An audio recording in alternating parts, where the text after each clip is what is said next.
Merci beaucoup. Continuez, très bien. Hop, c'est bon. Merci beaucoup à Madame la Ministre, et puis merci à tous et à toutes de converger sur ce webinaire. Merci à l'équipe du CEVIPOF,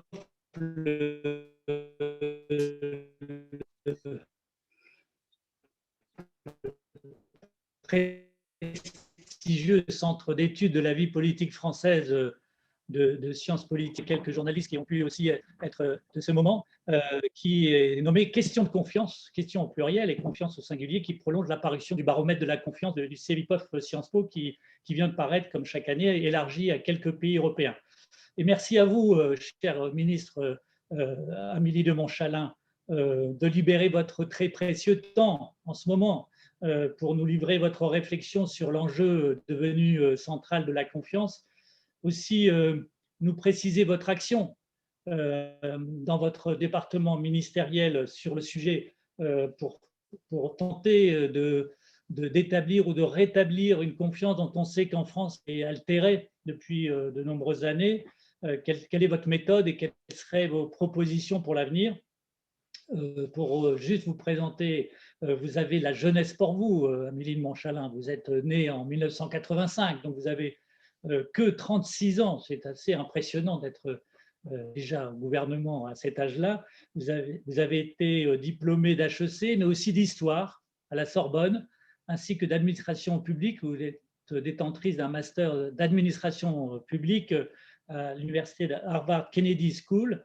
Et vous êtes venu politiquement, on va dire, du centre droit, de la mouvance Alain Juppé, Édouard Philippe, jusqu'en 2016. Et puis après la primaire de la droite et du centre, vous avez choisi non pas d'aller vers plus à droite, qui était le candidat François Fillon, mais de rejoindre Emmanuel Macron pendant la campagne présidentielle.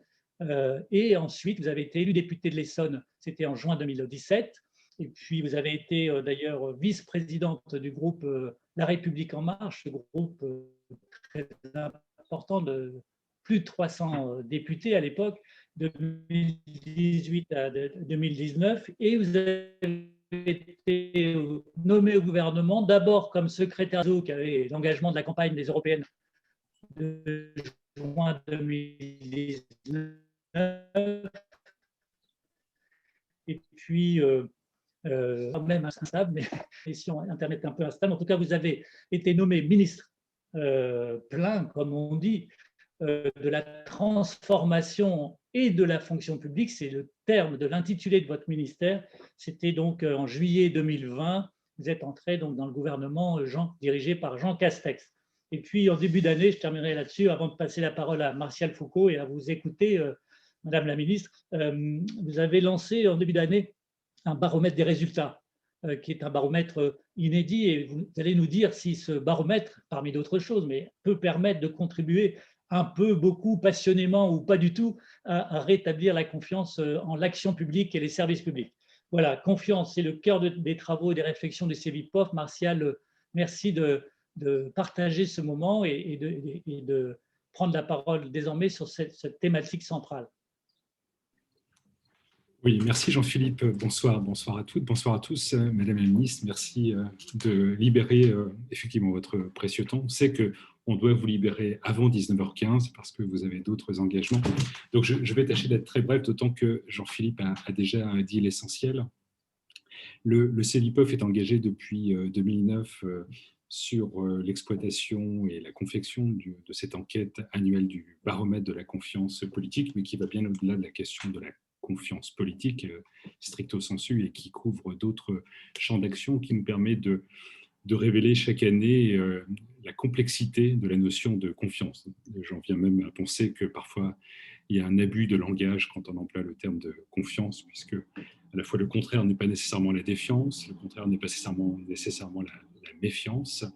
Et je dirais que ce qu'on observe depuis plusieurs années, en revanche, c'est une régularité des Français qui expriment en tout cas un niveau de confiance très très faible vis-à-vis de l'action publique. Avec une nuance, l'action publique locale semble avoir le bénéfice de la satisfaction des citoyens et citoyennes français. En revanche, l'action publique nationale et supranationale pose aujourd'hui encore beaucoup de difficultés. Donc, on est très heureux que vous ayez accepté notre invitation pour venir, au fond, nous présenter votre bilan et votre réflexion sur le rôle de la confiance dans la restauration du lien. Je dirais que le lien de redevabilité, le lien d'imputabilité de l'action publique vis-à-vis des Français, mais aussi nous indiquer quelles seraient, selon vous, les pistes de réflexion, les chantiers engagés, en plus de ceux rappelés par Jean-Philippe du baromètre des résultats de l'action publique, qui vous semblent être prioritaires à très court terme pour restaurer ce lien de confiance dont la France semble souffrir par rapport à ses voisins européens. Voilà, je vous cède la parole et vous remercie au nom du CELICOF et de la revue Civique. Alors, je vous remercie, chers tous, de m'avoir invité à cet échange. Vous dire d'abord que j'ai lu en grand détail cette enquête. Il se trouve que j'ai souvenir d'avoir, peut-être il y a quelques années déjà, regardé ça en détail. Bon, il faut qu'on soit quand même très lucide. Clairement, ce qui se dégage, avant même de la défiance ou de la non-confiance, c'est d'abord de la lassitude. Et on sent qu'on est un pays, je ne sais pas, parfois les gens vous disent qu'on est un pays où la dépression, où la morosité gagne, mais clairement la lassitude, je crois, est à un niveau historiquement haut. Il y a une forme d'ennui, une envie d'autre chose, et qui, on le sent, n'est pas attendue au fond des politiques, puisque ce n'est pas là que les Français se tournent, on le voit, pour attendre, ils le disent eux-mêmes, une alternative. On voit aussi que sur le plus long terme, l'intérêt que les Français portent à la politique est à un très bas niveau, voire un plus bas niveau. Et nous, gouvernants, ne suscitons pas d'espoir. Je pense qu'il faut quand même commencer par là, en se disant, c'est au fond une forme de réinvention qu'il nous faut à un moment donné proposer pour que les Français nous regardent à nouveau comme une source de construction de l'avenir. Mais j'ai aussi regardé un certain nombre de chiffres qui sont à regarder avec, je ne sais pas s'ils sont contradictoires, mais ils sont tout aussi intéressants, sur le fait d'abord qu'il est utile de voter à 80%, disent les Français, qu'ils ont foi en la démocratie, 84%, plus 9 points, qu'il y a une progression du nombre de Français qui pensent que le gouvernement tient compte de leur avis, même si c'est très bas en absolu, en progression, ça augmente.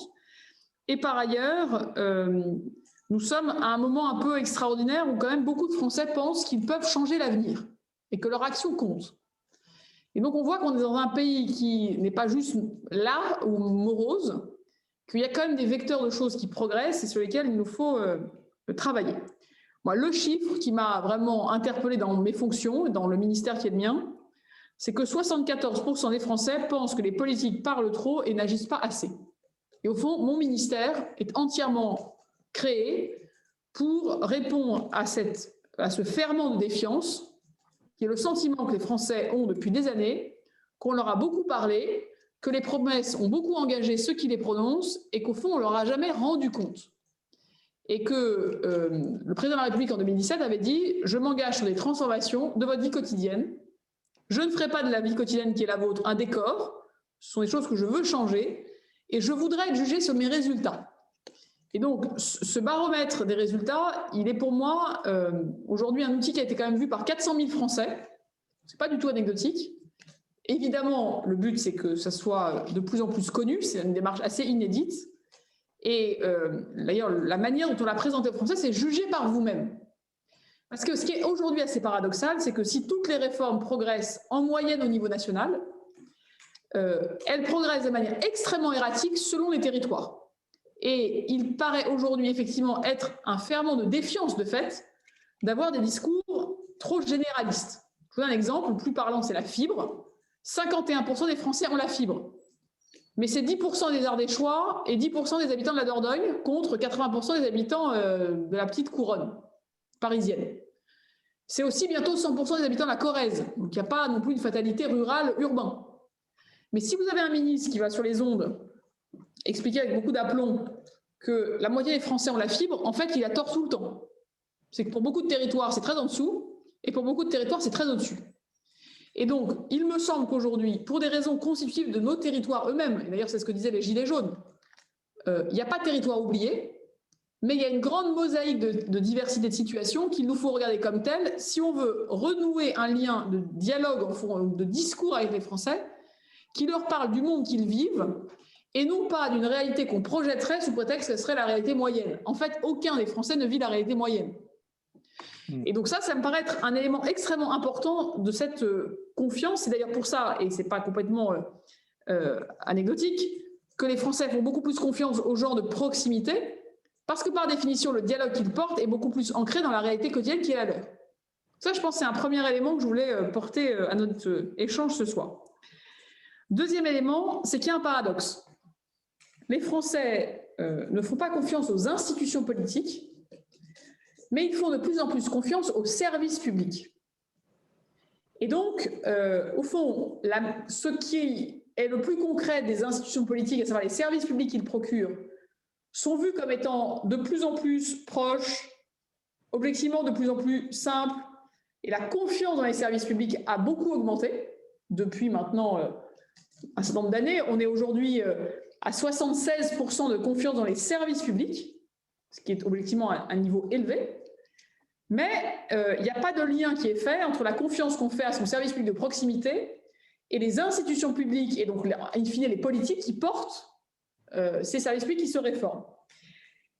Ça montre donc qu'on a recréé un lien entre ce que les Français pensent des services publics et l'action que les ministres peuvent en avoir. Ça veut aussi dire qu'ils attendent des ministres qui soient beaucoup plus dans l'opérationnel, dans la mise en œuvre de leur politique publique, dans le suivi de la manière dont les services publics fonctionnent, et donc beaucoup moins dans les discours généralistes, un peu englobants, et qui ne reflètent plus grand-chose. Ça veut dire qu'au fond, le pari que je fais, moi, c'est qu'il nous faut être beaucoup plus dans un discours concret, de terrain, moins politisé, de la mise en œuvre des services publics du quotidien, assumer que c'est en soi faire de la politique que de s'intéresser à ces questions, qui ont été souvent délaissées comme des questions, entre guillemets, d'intendance, et que c'est par ce biais-là qu'on recréera de la confiance. En tout cas, c'est le pari que je fais comme ministre, et c'est ce qui occupe le plus clair de mon temps. C'est pour ça que je m'occupe avec beaucoup de détails de la manière dont les démarches numériques sont réalisées, avec beaucoup de détails dont France Service se déploie, avec beaucoup de détails la manière dont le repositionnement des agents publics se fait sur le territoire. Ce ne sont pas des questions d'intendance, et le Premier ministre l'a dit lui-même en juillet à la tribune de l'Assemblée. Notre gouvernement, parce que c'est aussi le temps du quinquennat qui fait ça, ne sera pas un gouvernement du fait de la crise, mais aussi du fait du cycle quinquennal, qui va porter des réformes house costaud à l'Assemblée. On a aujourd'hui un certain nombre de réformes très importantes, transformations comme par exemple les suites de la Convention citoyenne climat, un certain nombre de discussions sur la loi 4D, qui est en fait des points d'équilibre avec les collectivités. Mais nous serons un gouvernement qui fera de l'application des réformes précédemment votées une réforme en soi et une transformation en soi. Ouais, je porte le mot de transformation plutôt que de réforme. Transformation, il y a une logique d'amélioration continue. Réforme, il y a souvent l'idée qu'il y a une rupture, qu'on met à la poubelle le passé et qu'on crée un nouveau système, que les Français d'ailleurs rejettent en bloc, considérant qu'on a beaucoup plus à faire de l'amélioration continue que de rejeter des systèmes en entier. Donc moi, je porte vraiment cette idée. 2 points pour moi, et l'idée c'est qu'on ait un échange, mais d'abord la confiance des entreprises dans les administrations a gagné 10 points en 1 an, entre 2019 et 2020. Tout ce qu'on a fait sur le droit à l'erreur, le fonds de solidarité, le soutien aux entreprises, ça paye. Ça veut dire que quand on est concret, simple, accessible, les Français voient très vite la différence et adhèrent. Ce qui veut dire qu'il n'y a pas de fatalité. Le deuxième élément pour moi qui est très important dans ce que je porte, c'est de montrer d'abord que la crise n'est pas une excuse, que la vie quotidienne et ses prérogatives de éducation, accès à l'emploi, gestion du handicap, vie familiale, transition écologique étaient des questions avant, sont toujours des questions pendant la crise, même si elles ont moins de visibilité médiatique, et seront plus que jamais des questions après. Et que donc le président de la République, en me confiant aussi ce ministère, au fond, le deal politique, c'est de dire la transformation ne s'arrête pas du fait de la crise sanitaire. Et ce serait une folie politique d'aller expliquer aux Français dans 6 mois, 9 mois, 1 an, qu'on est vraiment désolé, mais que tous les engagements qu'on avait pris ne sont pas tenus du fait de la crise. D'où le fait qu'on ait mis ce baromètre en route, d'où le fait qu'on l'actualise, d'où le fait qu'on travaille sur ces résultats. 2 points, pour moi, très importants. La confiance, ça vient aussi de la confiance qu'on a dans les personnes qui représentent les administrations et les services publics. Et donc, la réforme de la haute fonction publique que je porte, le fait que nous redonnions à tous les jeunes de tous les territoires la possibilité de passer les concours de la haute fonction publique, c'est aussi une politique de confiance. Si les Français ont l'impression d'être administrés par d'autres qu'eux, si leurs enfants intègrent l'idée que ce n'est pas pour moi, parce que l'image que me projette la fonction publique ou la haute fonction publique, c'est que je ne suis pas né au bon endroit, pas dans la bonne famille, pas dans le bon quartier, pour y trouver ma place, alors on a un ferment de méfiance très fort. Et donc c'est pourquoi voilà, la fonction publique comme premier employeur de France doit retrouver tout son rôle d'assistance sociale. Elle doit aussi réouvrir ses portes. Deuxième élément, offrir des stages, 40 000 en 2021, offrir de l'apprentissage, 14 000 en 2021 dans l'État, et au fond casser cette histoire de grands murs de cités administratives où plus personne ne sait ce que sont les réalités des métiers. Les métiers du numérique, les métiers de l'environnement, les métiers de la proximité, de ce service public qui innove et s'adapte. Dernier point, pour être concise, c'est que nous allons et nous sommes en train de mener une réforme profonde de la fonction publique pour remettre des hommes et des femmes sur le terrain. Ça paraît être un poncif, mais s'il y a bien une chose qui s'est passée depuis 2005, c'est que toute la réforme dite de l'État apportée par les quinquennats Sarkozy, la fin de Chirac et Hollande, ont été des réformes qui ont vidé les préfectures et les sous-préfectures de leurs compétences. Et donc aujourd'hui, on se retrouve avec un État, si je résume, qui a une très grosse tête centrale, mais qui n'a plus de bras, plus de jambes, plus d'yeux et plus d'oreilles, là où les Français vivent, là où les élus locaux prennent des décisions, là où les entreprises doivent grandir, là où les Français attendent des réponses. Et donc notre décision avec le Premier ministre, c'est que pour recréer cette confiance, il faut qu'on ait des interlocuteurs à hauteur d'homme, pas des gens à qui on donne un dossier dont on sait que la décision sera prise à 500 ou 1000 km dans 3 mois ou 6 mois. C'est la possibilité de remettre des compétences, donc des fonctionnaires, des hauts fonctionnaires, dans les préfectures, dans les sous-préfectures, de mettre 2500 personnes qui vont sortir des administrations centrales et réinnerver notre territoire en leur donnant des moyens RH, des moyens budgétaires et des moyens de décision plus grands pour que, en face d'un chef d'entreprise d'une PME, vous ayez un service qui puisse lui dire oui ou non en face. Que les décisions soient incarnées. Et ça, je pense qu'une grande partie, quand on compare du fait de mes précédentes fonctions de ministre des Affaires européennes, s'il y a une chose qu'il faut qu'on apprenne d'un certain nombre de pays qui ont des systèmes différents, qui, on voit bien, ont un regard sur leur action publique différent, c'est qu'il y a un contact humain de proximité beaucoup plus grand. Sans devenir un pays fédéral, s'assurer que les décisions qui sont prises sont portées par des interlocuteurs qui sont à portée, entre guillemets, d'engueulade ou de regard, ça change profondément la manière dont vous recevez les décisions. Ça change aussi la manière dont les décisions vont être prises. Je vous donne juste un exemple. Un préfet m'a dit, qui travaille très bien avec nous sur les questions de transformation publique et de confiance, me dit, moi, j'ai pris une décision très simple. Chaque fois qu'un service de ma préfecture ou les services départementaux disent non, je leur demande d'aller voir sur le terrain la personne in situ. Et en fait, souvent, eh bien, la décision va être prise différemment. Pas dire qu'on va dire oui à tout de suite, mais peut-être qu'on va chercher plutôt à aménager, plutôt à construire justement un dialogue, plutôt que d'être dans une vision d'administration qui reçoit des dossiers et tranche sans forcément connaître le terrain. Donc voilà un peu le panorama. 1, rendre compte. 2, s'assurer que ceux qui décident soient vus par les Français comme les leurs et pas d'autres. 3, ouvrir nos portes à la jeunesse pour des stages, pour des apprentissages. 4, remettre des interlocuteurs sur le terrain pour que les décisions soient incarnées et que ce ne soit pas le fruit d'une machine, mais de décisions d'hommes et de femmes qui doivent à la fois les assumer, les présenter, les expliquer, les porter. Et dernier point, nous assurer qu'on recrée un lien politique entre les services publics du quotidien que les Français valorisent et les ministères et les hommes et les femmes politiques et les administrations qui les font vivre. Cette déconnexion-là, pour moi, elle demande une pratique politique différente.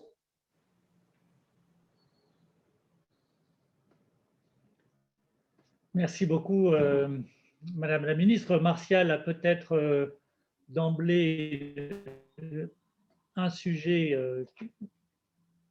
à l'instant évoqué qui inspire une question de sa part.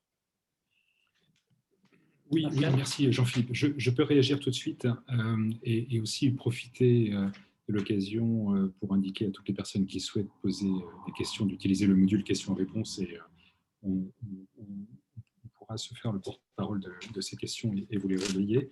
Moi j'ai une réflexion autour des 5 points que vous venez d'évoquer, Madame la Ministre. Notamment, je trouve que c'est une perspective très, très audacieuse qui touche à la fois, je dirais, probablement une logique de déconcentration consistant à, vous avez dit, à incarner les décisions par une présence humaine plus forte des services de l'État sur l'ensemble du territoire, et pas seulement territoire métropolitain. Je m'interrogeais, est-ce que cela pourrait aller est-ce qu'on pourrait imaginer, ce que vous avez à l'esprit, l'idée que, à très court terme, on ait une représentation des ministères, et notamment des ministères qui ont en charge l'action publique. Je pense à des ministères notamment concernant l'État-providence, qui seraient délocalisés un petit peu partout sur le territoire. Parce que je crois que vous avez à l'esprit un certain nombre d'exemples européens.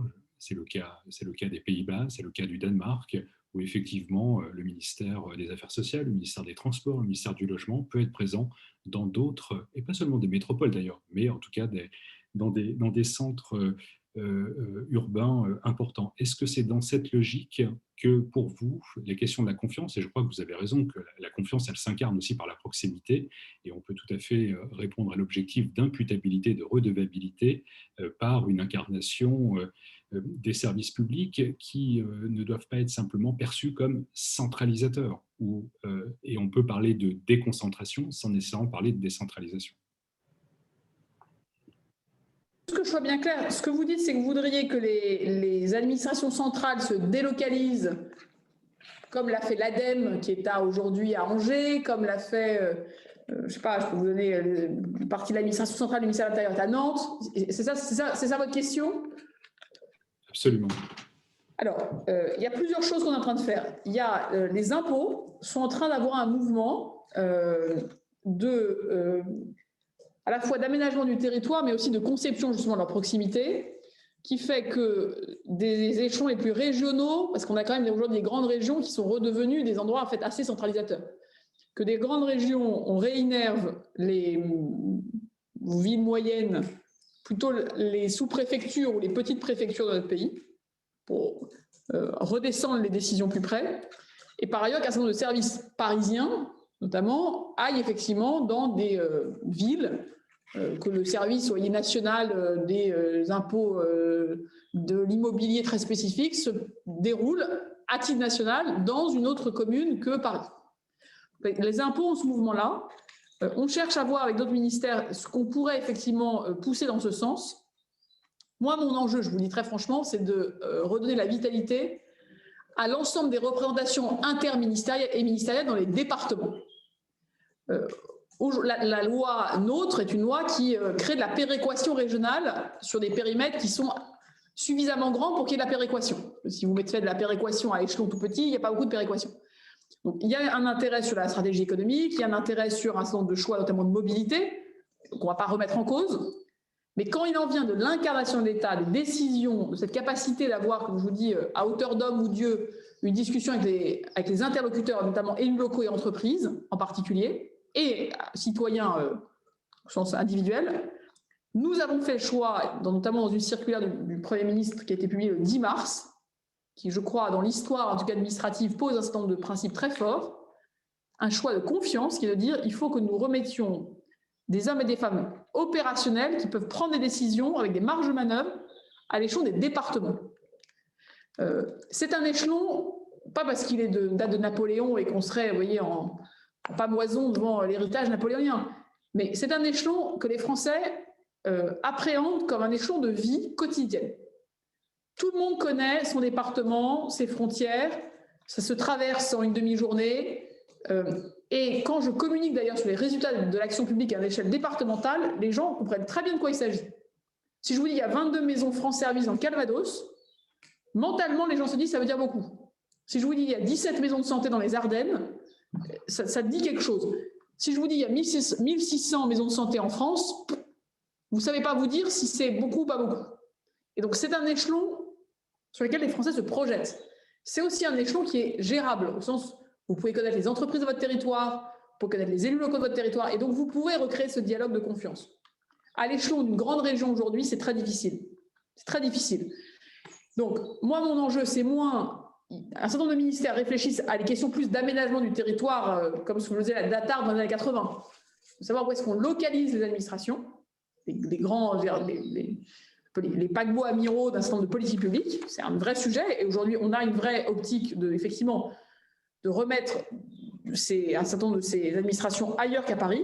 Mais mon enjeu à moi, c'est que tous les ministères soient représentés dans tous les départements par des hommes et des femmes qui peuvent porter les politiques publiques là où les gens vivent. Qu'en gros, la rénovation énergétique des bâtiments, c'est évidemment une politique très fortement portée par l'ANA et par l'ADEME, mais dans tous les départements, il faut qu'il y ait un peu une personne, une équipe qui puisse porter cette politique à hauteur d'hommes, ou à hauteur de femmes d'ailleurs. Ce sont des politiques qu'il faut bien sûr faire mener à responsabilité pour tout le monde. Ça, c'est pour moi un enjeu de confiance absolue et de proximité. Merci beaucoup. Si vous m'entendez bien, je l'espère. Madame la ministre, il y a peut-être deux questions qui viennent de notre public d'aujourd'hui. La première concerne le numérique. David Lacombed, qui préside un think tank, Villa Numéris, un ami de la revue civique, pose la question de savoir comment les données actuelles de votre action, et notamment le baromètre des résultats que vous avez évoqués, utilisent ou pas l'intelligence artificielle, en tout cas la technologie numérique, au service du rétablissement du lien de confiance. Est-ce qu'il y a un lien de cause à effet, j'allais dire, en tout cas d'outils numériques à effet de confiance qu'on peut potentiellement développer? Première question. Et l'autre question aussi n'a rien à voir, mais dans nos voisins européens, quels seraient pour vous les exemples de pays qui sont actifs et efficaces dans les 4-5 objectifs d'action publique que vous avez énoncés tout à l'heure? Est-ce que vous avez un exemple européen à nous citer? Merci. Alors, merci beaucoup. Alors, le baromètre, c'est de l'open data pour le grand public.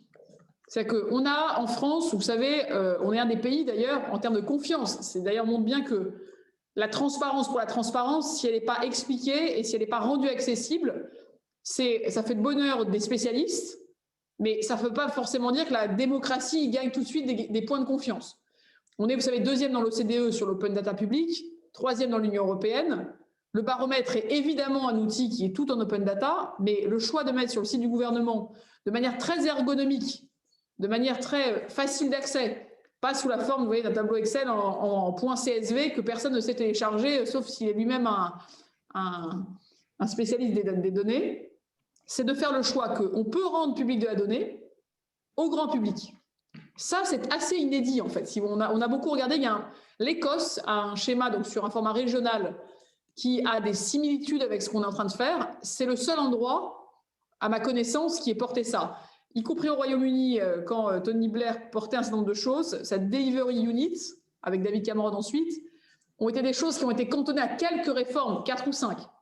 Mais communiquer, vous voyez, sur les 25 politiques publiques que nous portons de manière prioritaire, puis on fera au début mai les 36 politiques, on en rajoute 10 sur les enjeux agricoles, justice, etc., c'est assez nouveau.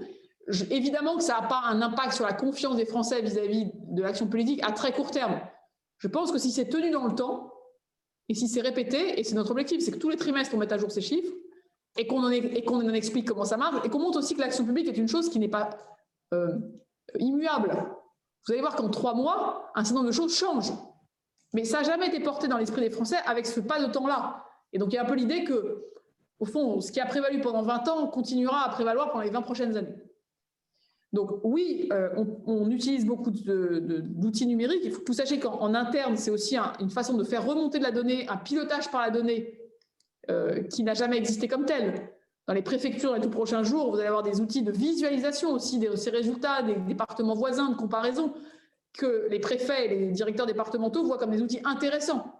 Où est-ce que ça marche mieux que chez moi dans un environnement qui est comparable? C'est aussi des leviers d'efficacité très forts. Donc ça, il n'y a pas d'intelligence artificielle à ce stade. Je n'ai pas besoin d'intelligence artificielle pour communiquer sur le nombre de maisons de santé, le nombre de contrats d'apprentissage. À terme, on pourrait enrichir ces données, et ce que je fais à chaque fois, je rencontre des citoyens, on compare ça avec des remontées plus verbales dans la PQR, on peut imaginer enrichir l'outil, mais on a déjà fort à faire avec ce qu'on fait. Votre deuxième question sur les comparaisons européennes, moi, il y a un certain nombre de sujets que je regarde de près. Il y a un enjeu qui est ce que j'appelle le « dites-le-nous une fois ». Une partie de la méfiance des Français vis-à-vis de l'administration, c'est qu'ils ont l'impression qu'ils passent leur temps à lui répéter les mêmes choses. Et qu'au fond, l'administration est une espèce de monstre froid, avec autant de portes que de citoyens, et que Amélie de Montchalin-Nez-Baumier doit justifier du fait qu'elle est toujours née le 19 juin 85, 70 fois dans l'année. Et vous ne comprenez toujours pas pourquoi l'administration n'a pas acté que votre date de naissance et votre lieu de naissance ne changeront pas. Et qu'a priori, ce sont des choses qui sont liées à ma personne à vie. Et que vous passez votre temps à rejustifier de votre condition, de votre famille, de vos impôts, de vos revenus. Et je pense que les Français, très clairement, disent « Comment voulez-vous qu'on fasse confiance à une organisation qui passe son temps à nous demander qui on est ?» En Belgique, ils ont créé un système objectivement très performant de pré-remplissage des formulaires publics. Pas de big data au sens surveillance, Big Brother, l'État c'est tout de moi. Mais de dire, à partir du moment où vous nous avez donné une information, en confiance, dans votre intérêt, tout comme on pré-remplit votre feuille d'impôt, on est capable de pré-remplir un certain nombre de formulaires. Et ça donne un gain de confiance en disant, en fait, c'est bien à moi qu'il parle. Pas un numéro, pas un individu inconnu, pas... Ça, c'est une forme de personnalisation qui est intéressante. L'autre pays, il y a l'Espagne et le Portugal, ont mis en place l'équivalent de France Service de manière complète. Nous, on en est à la moitié de notre développement et qui a recréé un lien physique avec les services publics, avec un vrai accompagnement numérique, ce qu'on est en train de déployer, hein, avec nos 4000 conseillers numériques. Donc on va avoir un certain nombre de progrès, mais c'est pour moi des exemples. On peut faire du très bon numérique et garder un réseau physique d'accès qui soit des lieux de confiance et d'endroits où on résout les problèmes des gens de manière rapide et voilà, vous passez la porte, vous ressortez, votre problème a été résolu. Le dernier point, pour conclure, les pays nordiques n'ont pas du tout comme nous le problème du non-recours au droit. Une partie de la défiance des Français, c'est qu'ils ont l'impression qu'il y a des choses qui existent dans les textes et qui n'arrivent jamais chez eux, alors qu'ils ont l'impression d'être éligibles, mais ils ne savent pas comment faire pour y avoir droit. Le non-recours au droit, là pour le coup, il y a aussi un enjeu numérique, mais il y a aussi de simplifier, voire de donner accès directement au droit, de manière automatique.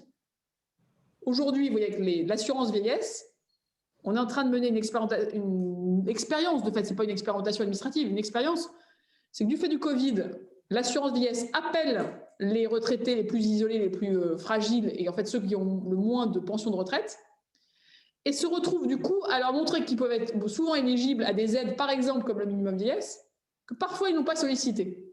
Et donc du coup, le taux de non-recours, enfin le taux de recours augmente, le taux de non-recours diminue. Mais ça, c'est une façon nouvelle de concevoir le service public. C'est pas d'attendre au guichet que les gens viennent se plaindre ou viennent de demander des choses. C'est être capable d'être dans une dynamique où, comme en ce moment, vous voyez, on appelle les personnes de plus de 75 ans qui n'ont pas été vaccinées pour leur dire comment on peut vous aider à, au fond, avoir accès à quelque chose que nous, on a mis en place. Et ça change profondément la manière aussi de dialoguer avec les citoyens. Merci beaucoup. Martial, en complément. Oui, non, je voudrais dire une chose. En fait, ce que vous évoquez, Madame la Ministre, c'est une relation de confiance bidirectionnelle. Il ne s'agit pas simplement de comprendre les causes, les racines d'un niveau de faible confiance des Français vis-à-vis de l'action publique. Ce que vous évoquez, c'est un point qui me semble essentiel et qui a peut-être été occulté jusqu'à présent. C'est comment restaurer aussi la confiance de l'État vers les citoyens. Parce que, à force de dire que ça ne va que dans un seul sens, évidemment, on en oublie que le regard qu'on porte sur l'action publique, il est dual. Et donc, la manière dont l'État peut faire confiance aux citoyens me semble aussi essentielle, et d'autant plus lorsqu'il s'agit de questions de services publics, là où il y a un lien historique très très fort des Français avec l'État dans la structure telle qu'on la connaît aujourd'hui.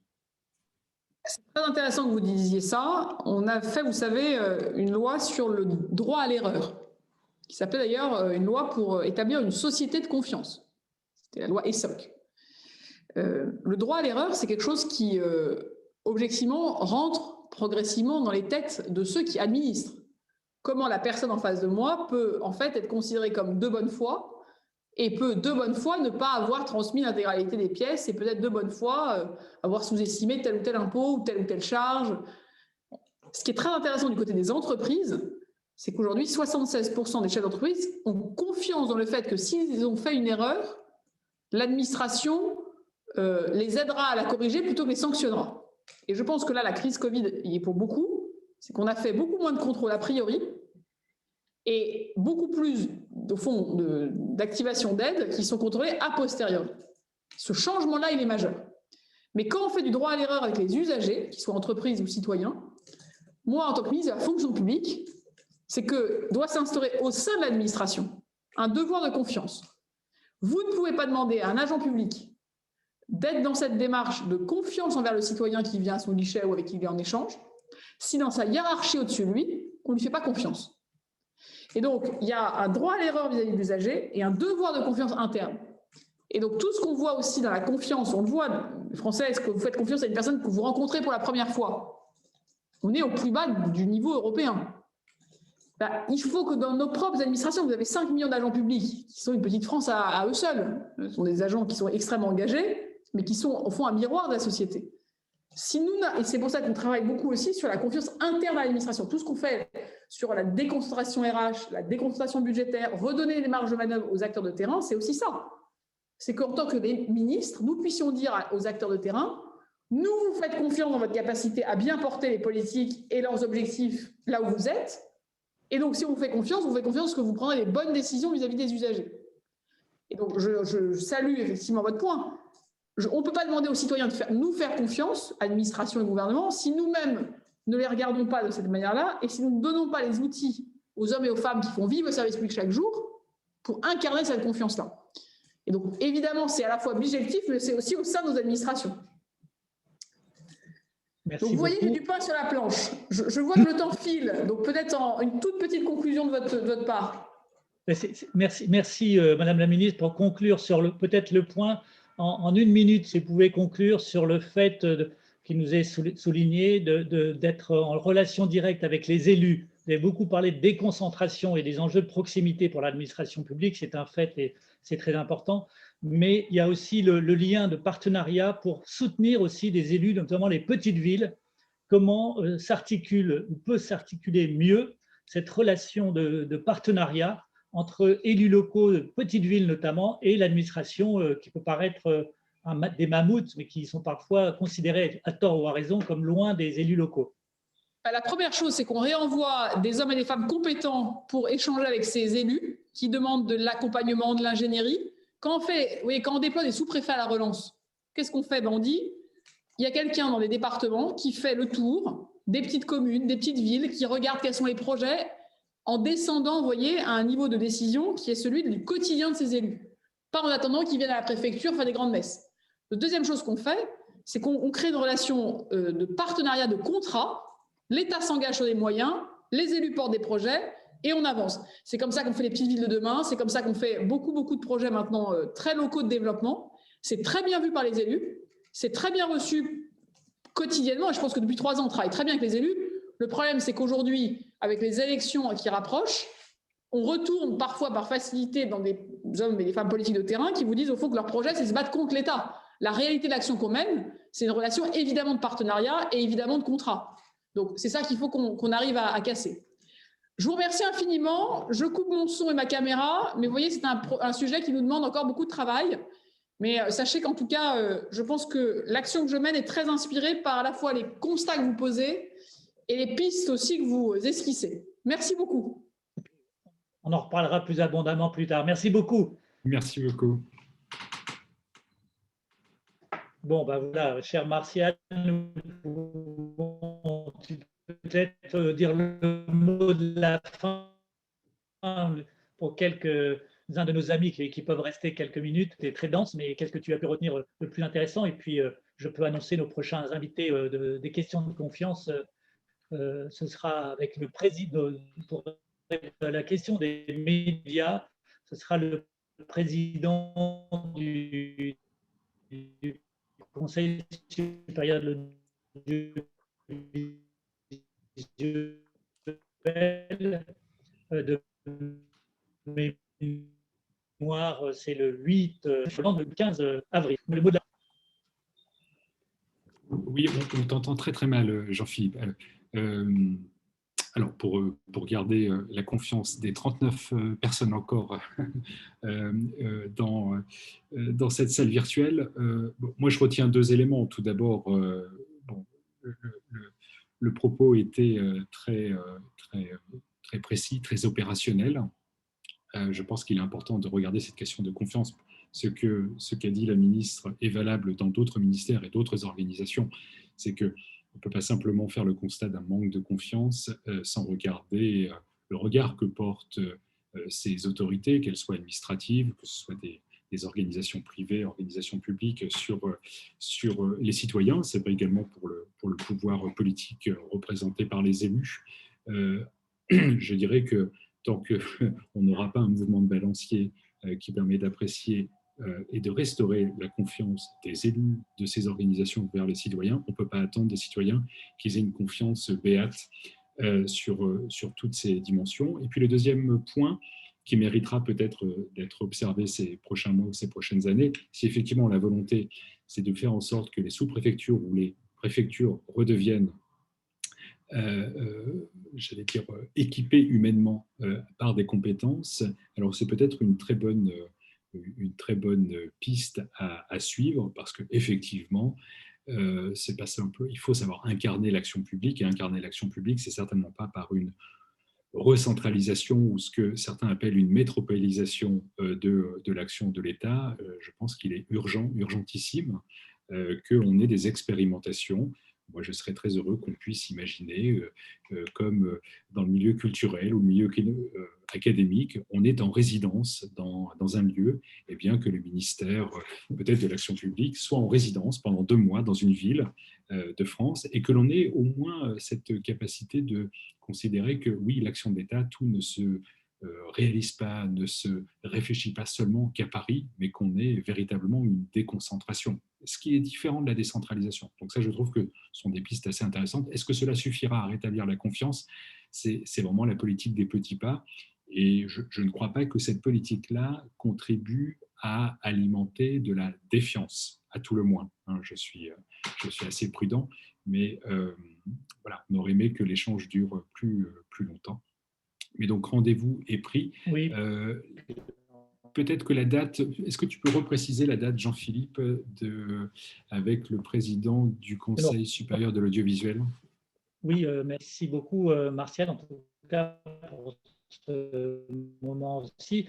C'est vrai que si vous m'entendez mieux, le prochain rendez-vous de questions de confiance sera sur la question des médias, qui sont aussi l'objet, on en parle beaucoup moins que pour les politiques, mais c'est un vrai sujet, c'est que les médias font l'objet de méfiance, voire de défiance à l'égard d'une partie importante de l'opinion publique. Et pour y répondre, le président du CSA, le Conseil supérieur de l'audiovisuel, Roch-Olivier Maistre, nous a donné son accord pour être disponible le 8 avril à 10h, si j'ai bonne mémoire. En tout cas, vous serez tous et toutes invités. Et 8 jours plus tard, ce sera l'ancien président de la République, François Hollande, de mémoire. Ce sera, je pense, l'après-midi vers 15 ou 16 heures. On vous précisera ça, bien sûr. Séquence numéro 2 d'une série qui ne fait que commencer, qui va jalonner nos semaines et nos prochains mois. Merci beaucoup à tous et à toutes, et passez une bonne soirée. Merci Jean-Philippe. Très bonne soirée à tout le monde. Rendez-vous le 8 avril. Bientôt. Merci.